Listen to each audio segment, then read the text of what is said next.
भगवान श्री हरि ने और विधाता ब्रह्मा जी ने दोनों ने एक बात बड़ी सुंदर कही है। बोलो ओम नमः शिवाय और प्रेम से बोलो कि हे भोलेनाथ, हम समझ गए कि संसार को आप निर्माण करने वाले हैं, आप बनाने वाले हैं, पर हमें जानना है कि हम शिव को प्राप्त कैसे करें।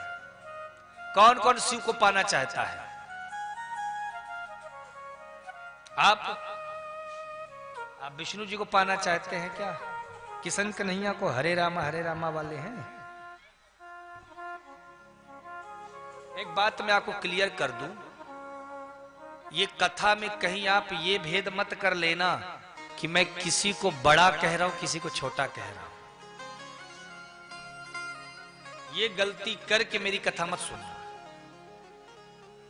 चित्रकूट का हूं, राम की नगरी का हूं। हनुमान जी का मंदिर इस दास ने बनाया अपनी जन्मभूमि में, और मुझे जो कुछ भी मिला है ये बाबा विश्वनाथ की कृपा से काशी में प्राप्त हुआ है।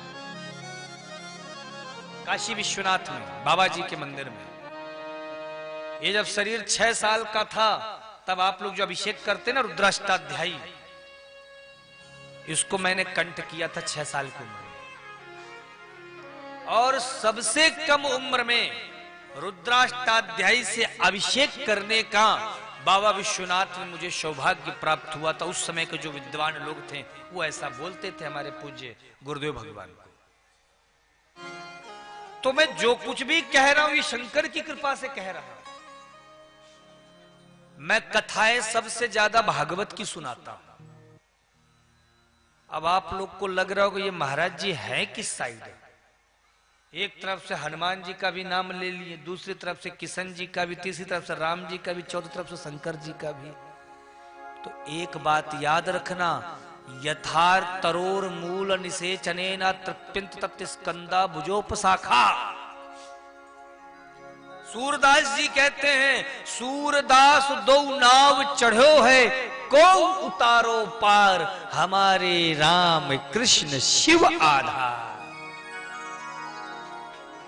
कहीं भैया इस गलती में मत पड़ जाना कि जब शंकर वाली नाव आएगी तो उसी में बैठेंगे, या जब किशन कन्हैया वाली नैया आएगी तो उसी में बैठ के पार जाएंगे। बिल्कुल गलती नहीं करना भैया, हमें तो सिर्फ पार उतरना है।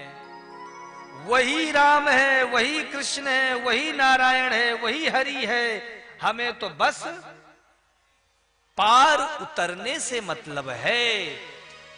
तो संसार में दो ही रूप ऐसे हैं, एक है नारायण का और एक है शिव का, जिनकी सकल और निष्कल दोनों रूपों में पूजा होती है। दोनों रूपों में पूजा होती है, दोनों रूपों में। भगवान शंकर की शिवलिंग के रूप में और महेश्वर के रूप में, और भगवान श्री हरि की शालिग्राम के रूप में और नारायण के रूप में। तो ये दोनों, अभी थोड़े समय है ना इनके पास कथा सुनने के लिए कि जल्दी निकलना है? समय है कथा सुनने के लिए? बोलो ओम नमः शिवाय। कथा सुनेंगे कि बस है ना? हाँ ठीक है, ये एक बार इनके लिए ताली बजाओ महाराज।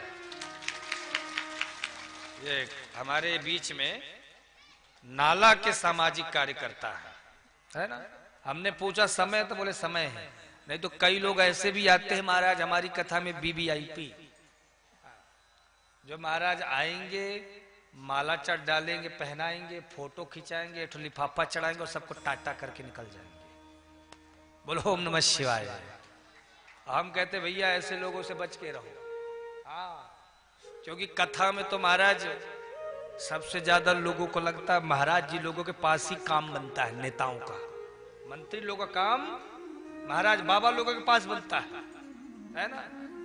तो इसीलिए हम साहब इन चीजों से बड़े दूर रहते हैं और बड़े मुखर व्यक्तित्व वाले रहे हैं। कई ऐसे भी महाराज, ऐसा नहीं है कि सब, बहुत सारे ऐसे भी मंत्री आते हैं हमारी कथाओं में, और बहुत बड़े बड़े उच्च लेवल के मंत्री, मुख्यमंत्री वगैरह भी हमारी कथाओं में आते हैं। तो कई ऐसे भी आते जो कथा के प्रेम में आते हैं। कई मंत्री तो ऐसे आते हैं महाराज जिनको ये मतलब नहीं है कि हमको माला मिले, फोटो मिले, उनको तो कथा से मतलब होता है। और जो सचमुच में ये सोचता है ना कि हमारा ठाकुर जी के चरणों में नाम हो, मेरे ठाकुर उनका दुनिया में नाम कर देते हैं। हाँ, तो इस बात का आप सभी लोग बड़े विशेष रूप से ध्यान देना। तो ब्रह्मा और विष्णु यह दोनों स्तुति कर रहे हैं और आपसे ये आग्रह है कि हम सबको पार उतरना है, तो कहीं आप ये भेद मत कर देना कि ये देवता बड़ा है, ये देवता छोटा है। यही राम रामेश्वरम में जाकर के शंकर की स्थापना करते हैं और यही शंकर हनुमान बन करके रामचरित सुनिबे को रसिया,